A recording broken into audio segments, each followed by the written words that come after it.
Now let's talk on a subject that is plaguing many families. Well, more often than not, public transport drivers refuse to pick up persons with disability, leaving them stranded. Redwan Karim Dini Osman explores the challenges of 43-year-old Elvis Kosi, who is a person living with disability and goes through from trotro to his church. Elvis starts his day with prayer. In his prayer, he tells God to safely guide and protect him wherever he goes and provide people to assist him move around. Heavenly Father, we thank you this morning for another opportunity again. We are so glad that we are alive today. We are part of the alive people. From here, we go to wherever we are going and come back successful. We thank you. That is what we ask you. In Jesus' name, pray. Amen. Amen. Life should not be too hard for him because the 1992 Constitution of Ghana guarantees equality and non-discrimination. He is supposed to move freely without any hindrance. Unfortunately, what is written on paper is different from the reality. Today is a lucky day. On the first try, he gets a lorry to take him to his destination. Other days, he has to stay for hours, and of course, he has to pay for another seat to keep his wheelchair. Elvis shares with me his daily frustration. If a person with disability stop them, especially a wheelchair user, stop them on the way, you are going to waste my time. Ballock people, the sound of rivers. When I take you, I will be contaminated by disability. So, major problem is the trotro. Elvis Alipui lost his mobility at age 6 when he suffered polio. To him, it is even more traumatizing because he once walked, but now he has to rely on good Samaritans to take a stroll. He has to board another vehicle to get to his church at Mamobi. Since virtually all public transport are not disability friendly, he has to be carried to get into the vehicle. He has been a member of the church for many years, but authorities have not made the buildings disability friendly.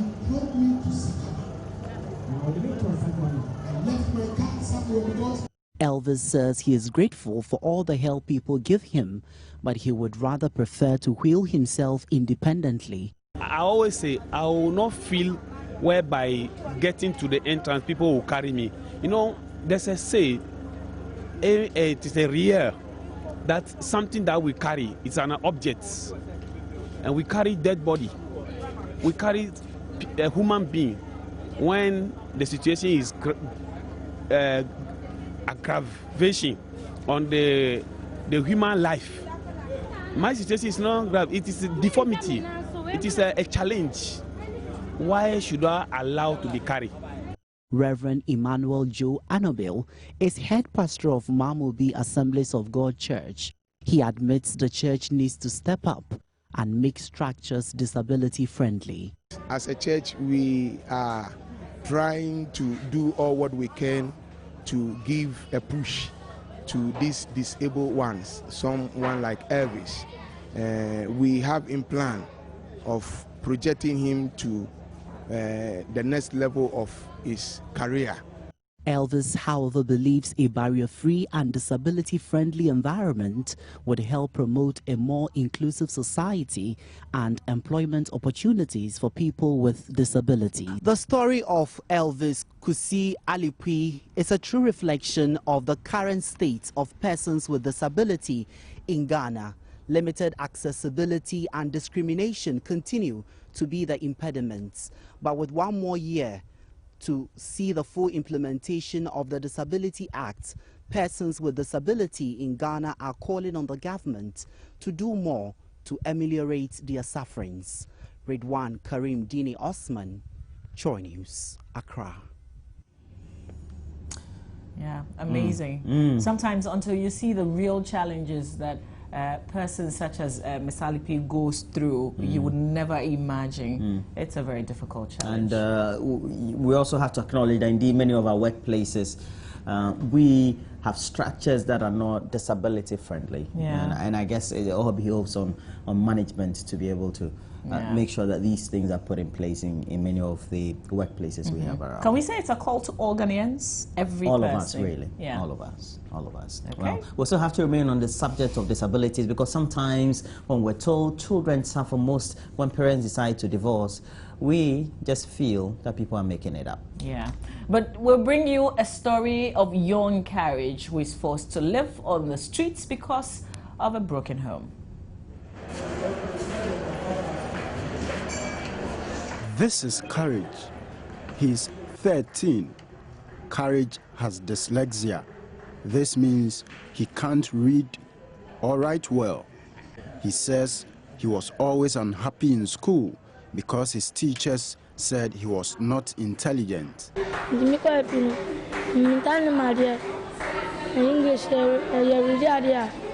I wasn't good in school. I couldn't read or solve maths problems. My teachers always beat me and my friends always mocked me. Due to this, I often took money and spent it somewhere, whilst I waited for school to close before going home. So I finally told my mom I couldn't go to school anymore.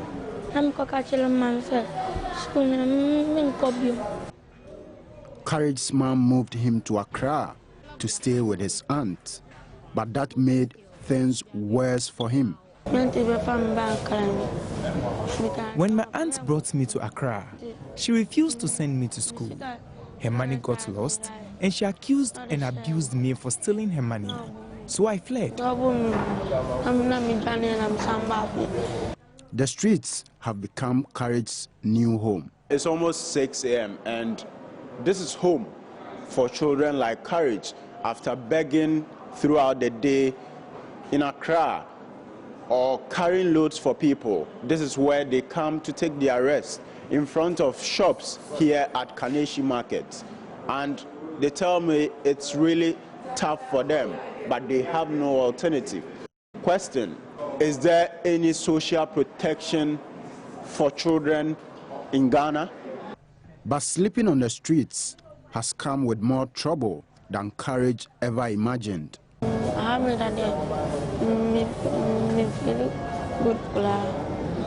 I don't feel good sleeping here.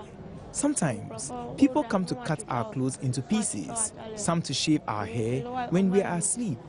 Others slap us because they are old, we can't fight back. They can steal your money or shoes before you wake up.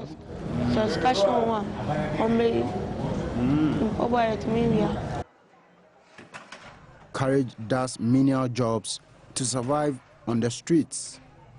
But because of his desire to go to school, he has received some support from a nearby NGO. He attends school in the day and then it's back to the streets after. At the Special Attention Project Learning Center, Courage gets the attention he couldn't receive in public school.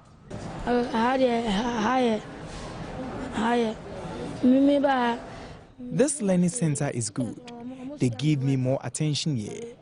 I can now read and write.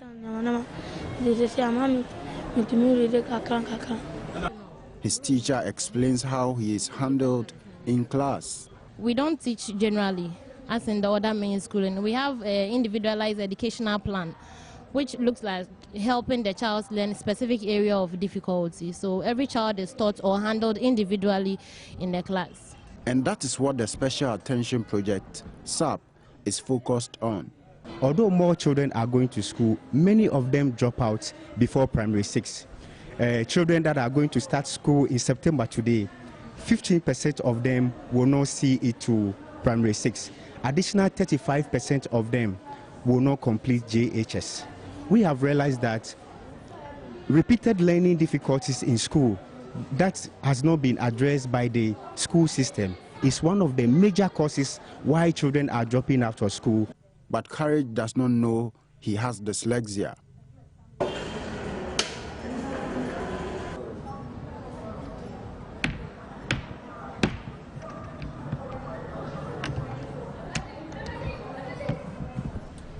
UNICEF estimates that about 2.6 million children worldwide have disabilities, while others have special learning disabilities. Courage here is one of such children, and he enjoys playing draft at his leisure time. Courage aspires to become a minister of state one day so he can improve the lives of the people in his village. And I should say, in the more developed economies, people with dyslexia, etc., they have some of the best IQs. Yeah. They do all the invention of the phones and sometimes go to MIT, etc., for us to get the best implement of facilities that we'll use. But I tell you what, watch out for Minister of State Courage someday. It's coming soon. Oh, wish real him well. soon. Wish him yeah. well. But we still have to continue stories on access, and we look at the life of one person, Cecilia Chunto, a 28-year-old woman who is striving to become a teacher, but she cannot get to any teacher training college because of accessibility. Watch the full story.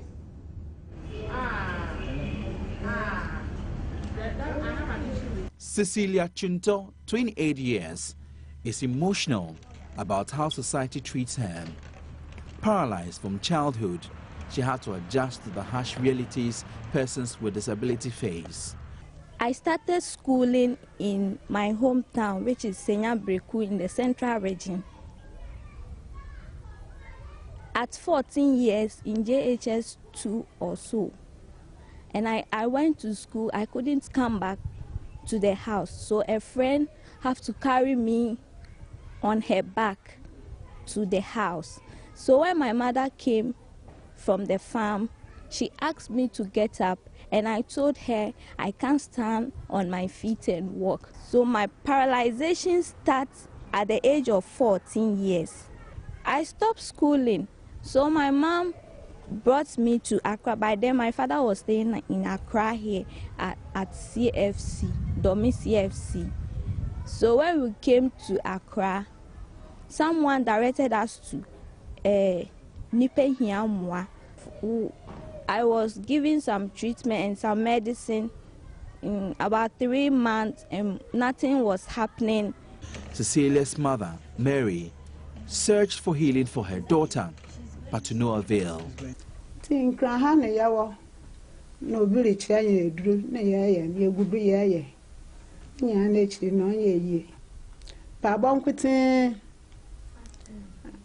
Afi wo bompaya afi wo se mi na me ya na mi hune ni wadompo no wo bobo ma suom oh na ma ya basa o se emi na me ya anyen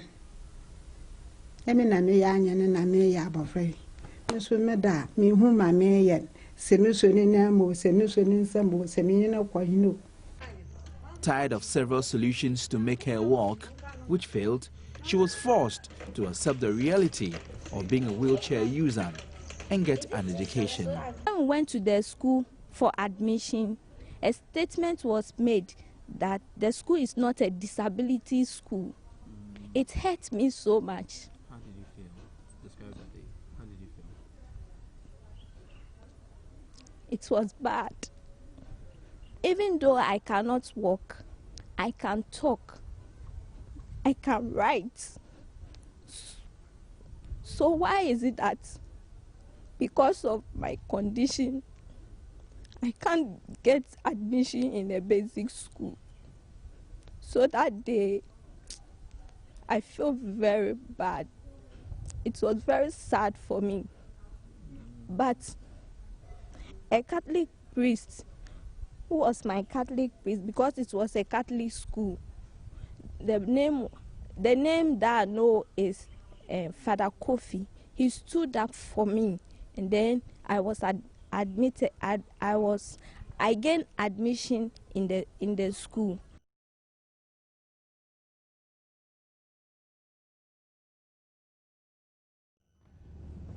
A very sad moment there, especially for Cecilia, and sometimes we all just have to get emotional about some of these things. The point is, society needs to have the best safety nets to make sure that the vulnerable and the minorities are also included in the social strata, and very difficult. Yeah. You know, the issue is that Cecilia is just one person, but she's representing a lot more people whose voices will not be able to hear what is being done, really. I think the churches can do a lot more because they're really close to some of these persons and they have a lot of challenges that they overlook. True.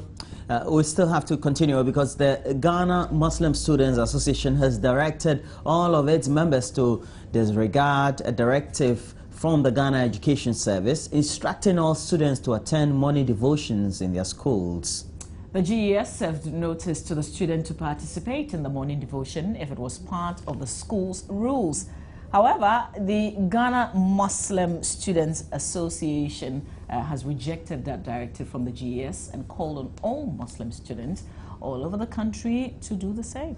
The president of the Muslim Students Association, Andani Hussein, is reported to have told an Accra-based radio station that the GES decision was not a fair one. The GES said that the directive was necessary in order to promote discipline and national unity in all schools countrywide. All right, we've got to move on. They live on the generosity of philanthropists, but lately some beggars say they have little to eat because of the erratic power supply. A lot also has been heard about how businesses and Ghanaians in general are feeling the pinch of the current energy crisis, but not much has been heard from those who beg for alms at various intersections in the city. The power outage is affecting us, especially when the traffic lights are out and there's no policeman to direct the flow of traffic.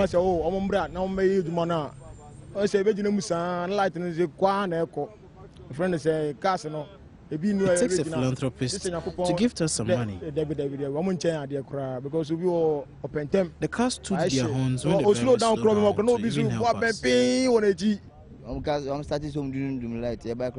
We hardly receive gifts from commuters when the lights go off.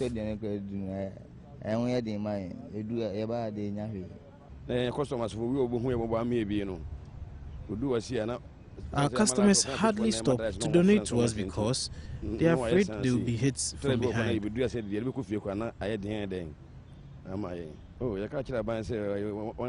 Government should come to our aid.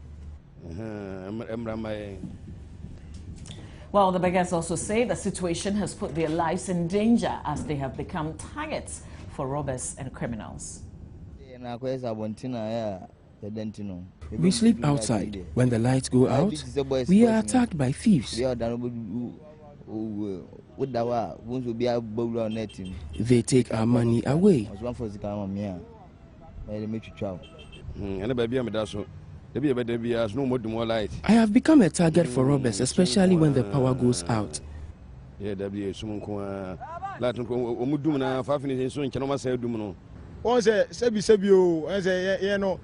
I sleep in a tent at Okanshi. When the lights go out, robbers attack me with knives. If the lights were on, I would have noticed the thieves from afar.